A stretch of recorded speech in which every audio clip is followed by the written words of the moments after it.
രാഹുൽ മാങ്കൂട്ടത്തിൽ അങ്ങേക്ക് 8 മിനിറ്റ് സംസാരിക്കാം. ഞാൻ ഈ നന്ദി പ്രമേയത്തെ എതിർക്കുകയാണ് സാർ.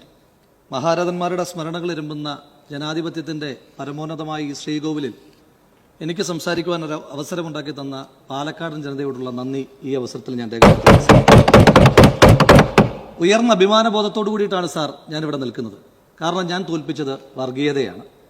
അത് BJPയുടെയും സംഘപരിവാറിന്റെയും വർഗീയത മാത്രമല്ല, അവരോട് കിടപിടിക്കുന്ന കമ്മ്യൂണിസ്റ്റ് പാർട്ടിയുടെ വർഗീയതയും കൂടെ പരാജയപ്പെടുത്തിയിട്ടാണ് പാലക്കാടൻ ജനത എന്നെ നിയമസഭയിലേക്ക് എത്തിച്ചിരിക്കുന്നത്. BJP രണ്ടാമത് നിൽക്കുന്ന RSSന് വേരോട്ടമുള്ള പാലക്കാട് പോലൊരു മണ്ഡലത്തിൽ നിങ്ങൾ UDFനെ തോൽപ്പിക്കുവാൻ എന്തെല്ലാം വൃത്തികേടുകളാണ് സാർ ചെയ്തത്? എന്തായി സാർ നിങ്ങളുടെ നീലപ്പെട്ടിയിലെ കള്ളപ്പണത്തിന്റെ അന്വേഷണം? 1 ഡസൻ മന്ത്രിമാരല്ലേ ഞാൻ അവിടെ കള്ളപ്പണം കടത്തുകയാണ് നീലപ്പെട്ടിയിലെന്ന് പറഞ്ഞ ആരോപണം ഉന്നയിച്ചത്? ആ ആരോപണം ഉന്നയിച്ചിട്ട് 2 മാസം കഴിഞ്ഞിട്ട് ഒരു FIR പോലും രജിസ്റ്റർ ചെയ്യുവാൻ കഴിയാത്ത ഗതികേടിലല്ലേ സാർ നിങ്ങളുള്ളത്? ആ പാതിരാ നാടകം കേരളം കണ്ടതാണ്. ആ പാതിരാ നാടകം കണ്ട കേരളത്തിന് പാലക്കാട് സമ്മാനിച്ച വിജയമാണ് എന്റെ നിയമസഭാ സാമാജികത്വം എന്ന് സൂചിപ്പിക്കുവാൻ ആഗ്രഹിക്കുകയാണ്. ആ രാത്രി നമുക്ക് മറക്കുവാൻ കഴിയുമോ സാർ?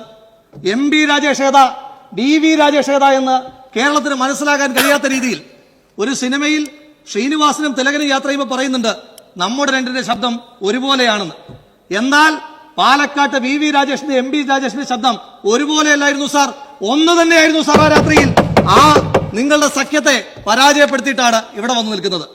പച്ചവെള്ളത്തിന് തീ പിടിപ്പിക്കുന്ന പച്ചവർഗീയത നിങ്ങൾ പറയാൻ തുടങ്ങിയിട്ട് കാലം എത്രയായി? ഫസലിനെ കൊന്നതിന് ശേഷം അദ്ദേഹത്തിന്റെ രക്തം പുരണ്ട വസ്ത്രം അമ്പലത്തിൽ കൊണ്ടുപോയിട്ടിട്ടും TP ചന്ദ്രശേഖരൻ എന്ന നിങ്ങളുടെ കൊടി പിടിച്ച പഴയ സഹപ്രവർത്തകരെ കൊന്നിട്ട് മാഷാള്ള പതിച്ച സ്റ്റിക്കറാണ് എന്ന് പറഞ്ഞിട്ടും അവസാനിപ്പിക്കാതെ വടകരയിൽ നിങ്ങൾ എന്ത് വൃത്തികേടാണ് സാർ കാണിച്ചത്? കേരളത്തിന്റെ മതേതര പാരമ്പര്യത്തെ ഉയർത്തിപ്പിടിക്കുന്ന ഷാഫി പറമ്പിലിനെ പോലെ ചെറുപ്പക്കാരൻ, അയാളുടെ മതേതര മുഖത്തിന് നിങ്ങൾ കൊടുത്ത വ്യക്തമായിരുന്നില്ലേ കാഫിർ സ്ക്രീൻഷോട്ട്? എന്നിട്ട് അതിന്റെ അന്വേഷണം എന്തായി സാർ? ആ കാഫിർ സ്ക്രീൻഷോട്ടിന്റെ പരാതി കൊടുത്ത ആളുകൾ തന്നെയാണ് ആ സ്ക്രീൻഷോട്ട് ഉണ്ടാക്കിയതെന്ന് തെളിയിക്കപ്പെട്ടിട്ടില്ലേ സാർ? ആ കാഫിർ സ്ക്രീൻഷോട്ട് പൊതുസമൂഹത്തിന് മുന്നിൽ നിങ്ങളെ എക്സ്പോസ് ചെയ്തപ്പോഴെങ്കിലും നിങ്ങൾ ആ പച്ചവർഗീയത പറയുന്ന വൃത്തികെട്ട പണി നിർത്തുമെന്ന് വിചാരിച്ചു. നിർത്തിയില്ല സാർ. ആ കാഫിർ സ്ക്രീൻഷോട്ടിന്റെ പ്രിന്റഡ് വേർഷൻ അല്ലേ പാലക്കാട്ട് നിങ്ങൾ സിറാജ് പത്രത്തിലും സുപ്രഭാത പത്രത്തിലും കാണിച്ചത്? എന്താണ് സാർ നിങ്ങൾ ചെയ്തത്? സന്ദീപ് വാര്യർ പറഞ്ഞതും പറയാത്തതുമായിട്ടുള്ള കാര്യങ്ങൾ നിങ്ങളൊരു പത്രത്തിൽ പരസ്യമായി കൊടുത്തു. എന്നിട്ട് പറഞ്ഞു ഈ വർഗീയ നാവിനെ അവസാനിപ്പിക്കണ്ടേ എന്ന്. എന്തുകൊണ്ടാണ് സാർ നിങ്ങൾ അങ്ങനെ പരസ്യം കൊടുക്കുമ്പോൾ നിങ്ങൾ സുപ്രഭാതത്തിലും സിറാജിലും മാത്രം കൊടുത്തത്? അതേ ദിവസം തന്നെ നിങ്ങൾ പരസ്യം കൊടുത്ത മാതൃഭൂമിയിലും ദ ഹിന്ദുവിലും എന്തുകൊണ്ടാണ് സാർ ആ പരസ്യം കൊടുക്കാഞ്ഞത്? ഇനി സന്ദീപ് വാര്യർ BJP വിടുമ്പോ മാരാർജി ഭവനിലെ കരച്ചിൽ നമുക്ക് മനസ്സിലാക്കാം. പക്ഷെ കൂട്ടക്കരച്ചിൽ കേട്ടത് എവിടെയാണ് സാർ? അത് AKG സെന്ററിലായിരുന്നില്ല സാർ. ആ കരച്ചിലിന് വേണ്ടിയിട്ടാണ് സാർ. അപ്പോ BJPയിൽ നിന്ന് ഒരാൾ പോലും കൊഴിയാൻ പാടില്ല എന്ന ഏറ്റവും അധികം താല്പര്യം CPM-നല്ലേ സാർ? CPM-ന്റെ പ്രധാനമന്ത്രി സ്ഥാനാർത്ഥിയായിരുന്നല്ലോ നമ്മുടെ ശ്രീ വിജയരാഘവൻ. അദ്ദേഹത്തെ പരിഹസിക്കാൻ വേണ്ടി പറഞ്ഞതല്ല, നിങ്ങളുടെ പാർട്ടിയുടെ കീഴ്വഴക്കം അങ്ങനെയാണ്. കഴിഞ്ഞ പാർലമെന്റ് തെരഞ്ഞെടുപ്പിൽ മത്സരിച്ച ഏക പോളിറ്റ് ബ്യൂറോ മെമ്പർ അദ്ദേഹമായിരുന്നു. CPM അധികാരത്തിൽ വന്നാൽ വിജയരാഘവനാകുമായിരുന്നു ഇന്ത്യയുടെ പ്രധാനമന്ത്രി. ദൗർഭാഗ്യവശാൽ വിജയരാഘവൻ പാലക്കാട്ട് VK ശ്രീകണ്ഠനോട് പരാജയപ്പെട്ടു. മാത്രമല്ല CPM-നാകെ 3 സീറ്റേ കിട്ടിയുള്ളൂ. അങ്ങനെ അതുകൊണ്ട് മാത്രമാണ് മലയാളിക്ക് ഒരു പ്രധാനമന്ത്രി നഷ്ടമായത്. കപ്പിനും ലിപ്പിനും ഇടയിൽ പ്രധാനമന്ത്രി സ്ഥാനം നഷ്ടമായ ആ വിജയരാഘവൻ ഇന്ന് കേരളത്തിലെ മുഴുവൻ മുസ്ലിങ്ങളെയും തെറിവിളിച്ച് നടക്കല്ലേ സാർ? നിങ്ങൾ പരാജയപ്പെട്ടതിന് ഉത്തരവാദിത്തം ഈ നാട്ടിലെ മുസ്ലിങ്ങൾക്ക് മാത്രമല്ല സാർ, ഈ നാട്ടിലെ ക്രിസ്ത്യാനികളും ഈ നാട്ടിലെ ഹിന്ദുക്കളും മതമുള്ളവരും ഇല്ലാത്തവനും എല്ലാം നിങ്ങൾക്കെതിരാണ് സാർ. പാലക്കാട് തെരഞ്ഞെടുപ്പിൽ ഞാൻ മത്സരിക്കുമ്പോൾ നിങ്ങൾ എന്നെ വിളിച്ചത് വെരുത്തനെന്നാണ് സാർ. കാസർഗോഡ് മത്സരിച്ച് കണ്ണൂരുകാരനായ AK ഗോപാലൻ അദ്ദേഹം പാലക്കാട് മത്സരിക്കുമ്പോൾ വെരുത്തനല്ല സാർ. കണ്ണൂരുകാരനായ ശ്രീ EK നായനാർ അദ്ദേഹം പാലക്കാട് മത്സരിക്കുമ്പോൾ അദ്ദേഹം വെരുത്തനല്ല സാർ. ഇനിയും നിങ്ങൾ മത്സരിപ്പിച്ച് പരാജയപ്പെടുത്തി ഗ്രൂപ്പിസത്തൊക്കെയാണല്ലോ സംസാരിച്ചത്. നിങ്ങൾ മാരാരിക്കുളത്ത് മത്സരിപ്പിച്ച് പരാജയപ്പെടുത്തിയ ശ്രീ VS അച്യുതാനന്ദൻ പാലക്കാട് വരുമ്പോ അദ്ദേഹം വെരുത്തനല്ല സാർ. മലപ്പുറംകാരനായ EMS നമ്പൂതിരിപ്പാട് പാലക്കാട് മത്സരിക്കാൻ വരുമ്പോ അദ്ദേഹം വെരുത്തനല്ല സാർ. ഇനി എന്നെ വെരുത്തനെന്ന് വിളിച്ചതാരാ? ശ്രീ AK ബാലൻ. കോഴിക്കോട് നാദാപുരംകാരനായ ശ്രീ AK ബാലൻ ഒറ്റപ്പാലത്തും കുഴൽമന്നത്തും തരൂരും മത്സരിച്ച ആ ബാലേട്ടനാണ് എന്നെ വെരുത്തനെന്ന് വിളിച്ചത്. ആ ബാലേട്ടന്റെ ശബ്ദം കോറസ് കൊടുത്തതാരാണ്? ശ്രീ K സുരേന്ദ്രൻ. കോഴിക്കോടുകാരനായ അദ്ദേഹം ഇനി മത്സരിക്കാൻ കേരളത്തിൽ ഒരു ജില്ലയും ബാക്കിയില്ല സാർ. കൊല്ലം ജില്ലാ സമ്മേളനത്തിൽ CPM-ന്റെ ജില്ലാ സമ്മേളനത്തിലെ നിങ്ങളുടെ ഒരു പരാമർശം എന്നെ ഏറെ വേദനിപ്പിച്ചു. ആ പരാമർശത്തിൽ നിങ്ങൾ പറഞ്ഞത് ശ്രീ A. റഹീമിനെ രാജ്യസഭാ മെമ്പറാക്കിയത് ഒരു തെറ്റായി ഒരു പ്രയോജനവുമില്ല എന്ന. ദയവ് ചെയ്ത് ഇടപെട്ടിട്ട് ആ പരാമർശം പിൻവലിക്കണം. എ റഹീമിനെ രാജ്യസഭാ മെമ്പറാക്കിയത് നിങ്ങൾക്ക് പ്രയോജനമില്ലെങ്കിലും ഞങ്ങൾക്ക് വലിയ പ്രയോജനമാണ് സർ. അദ്ദേഹം പാലക്കാട് തെരഞ്ഞെടുപ്പിന്റെ പ്രചരണത്തിന് ആദ്യത്തെ ആഴ്ച എത്താത്തപ്പോൾ എനിക്ക് വലിയ നിരാശയുണ്ടായിരുന്നു. പക്ഷേ രണ്ടാമത്തെ ആഴ്ച അദ്ദേഹം എത്തിയത് കൊണ്ടാണ് തൃക്കാക്കരയ്ക്കും പുതുപ്പള്ളിക്കും വടകരയ്ക്കും ശേഷം പാലക്കാടും ജോറായി മാറിയത്. ശ്രീ റഹീമിനെ പറ്റി ഞാൻ പറയാനുള്ള കാരണം, വെഞ്ഞാറമ്മൂട് ഇരട്ട കൊലപാതകം ശ്രീ റഹീം ആയിരുന്നല്ലോ അതിന്റെ ഏറ്റവും പ്രധാനപ്പെട്ട വക്താവ്. അതിന്റെ പുതിയ കണ്ടെത്തൽ വന്നിട്ടുണ്ടല്ലോ സാർ. ആദ്യ പ്രതിയായി സാർ. എന്താ സാർ നിങ്ങൾക്ക് മിണ്ടാട്ടമില്ലാത്തത്? നിങ്ങളുടെ 2 സഹപ്രവർത്തകരല്ലേ ഹക്കും മിഥിലാജും? ആ ഹക്കിനെ മിഥിലാജിനെ കൊന്ന കേസിലെ പ്രതികളാരാണ് എന്ന് നിങ്ങൾക്ക് കണ്ടുപിടിക്കണ്ടേ?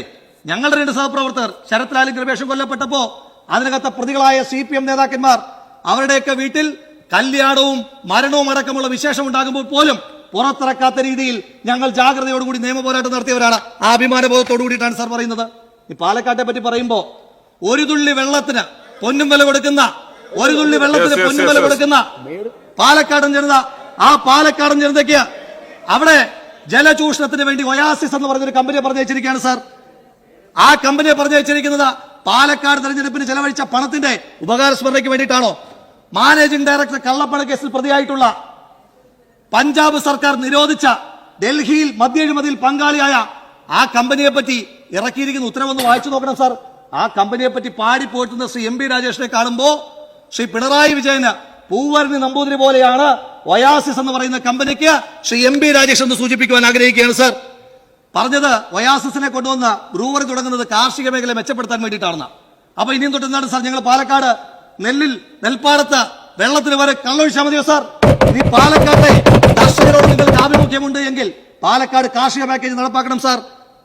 ബഹുമാനപ്പെട്ട കേരളത്തിന്റെ മുഖ്യമന്ത്രി അടക്കമുള്ള നിങ്ങൾ മന്ത്രിമാരടക്കമുള്ള ഭരണപക്ഷ MLA-മാരടക്കമുള്ള ആളുകൾ പാലക്കാട് പറഞ്ഞ വാഗ്ദാനങ്ങൾ നടപ്പാക്കണമെങ്കിൽ ഒരു പ്രത്യേക ബഡ്ജറ്റ് തന്നെ പാലക്കാട് ആവശ്യമാണ് സാർ. എന്നിട്ട് നിങ്ങൾ എന്താണ് സാർ ചെയ്തത്?